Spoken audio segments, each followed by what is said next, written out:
Long ago, in the cradle of civilization, where the Tigris and Euphrates rivers kissed the land, there rose a city of unimaginable splendor, Uruk.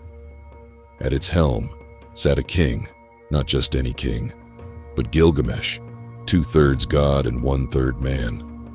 His strength was unmatched, his beauty unparalleled, and his arrogance, well, it was as vast as the heavens. But great power often breeds loneliness.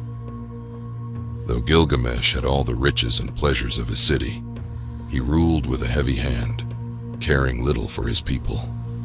They prayed to the gods for relief, and their cries did not fall on deaf ears. The gods, in their wisdom or mischief, crafted a companion for Gilgamesh, Enkidu, a wild man molded from the clay of the earth itself. Enkidu was no ordinary man. He roamed the wilderness, shaggy as the beasts he lived among, free from the burdens of civilization. Yet, destiny has a funny way of meddling in the affairs of mortals and gods alike. When Enkidu heard of Gilgamesh's tyranny, he sought the king to challenge him. Their meeting was thunder and lightning.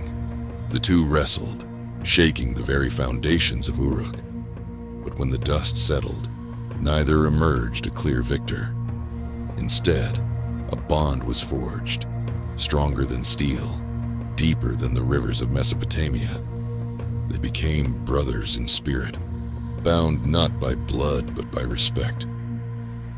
With Enkidu at his side, Gilgamesh's restless heart longed for adventure. Together, they set out to carve their names into the annals of history. Their greatest quest? To slay the fearsome Humbaba, the guardian of the cedar forest. Oh, but this wasn't just any forest, dear listeners.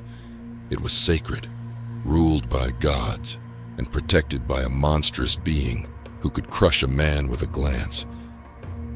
Through trials and terrors, our heroes faced Humbaba, and though the beast begged for mercy, Gilgamesh and Enkidu dealt the fatal blow, securing their fame. But the gods, oh, they were not pleased. They decreed that such hubris must be punished. It was Enkidu who paid the price. Stricken with sickness, his mighty frame wasted away. As he drew his final breath, Gilgamesh was left to grapple with a pain he could not conquer, the loss of his dearest friend. For the first time, the great king knew fear, not of battle, but of death itself. Thus began Gilgamesh's greatest journey, not for treasure or glory, but for immortality. He crossed treacherous mountains, braved deadly waters, and sought the wisdom of Utnapishtim, the one man granted eternal life by the gods after surviving a great flood. When at last Gilgamesh found Utnapishtim, he begged, "Tell me the secret to escaping death." But Utnapishtim only shook his head. "Immortality," he said, "is not for mortals. It is the gods' gift, not ours to claim." Yet Utnapishtim offered Gilgamesh a chance to prove himself. "Stay awake for 6 days and 7 nights," he said. But sleep, the twin of death, claimed the mighty king. When he woke, his chance was lost. Even so, Gilgamesh refused to leave empty-handed. Utnapishtim told him of a plant deep in the sea that could restore youth. Driven by hope, Gilgamesh dived into the depths and retrieved it.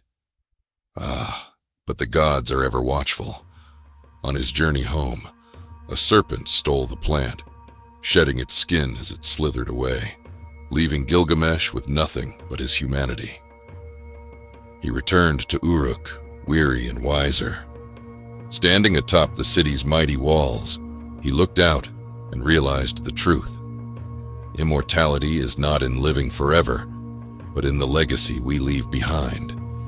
The deeds we do, the stories we inspire, those are eternal.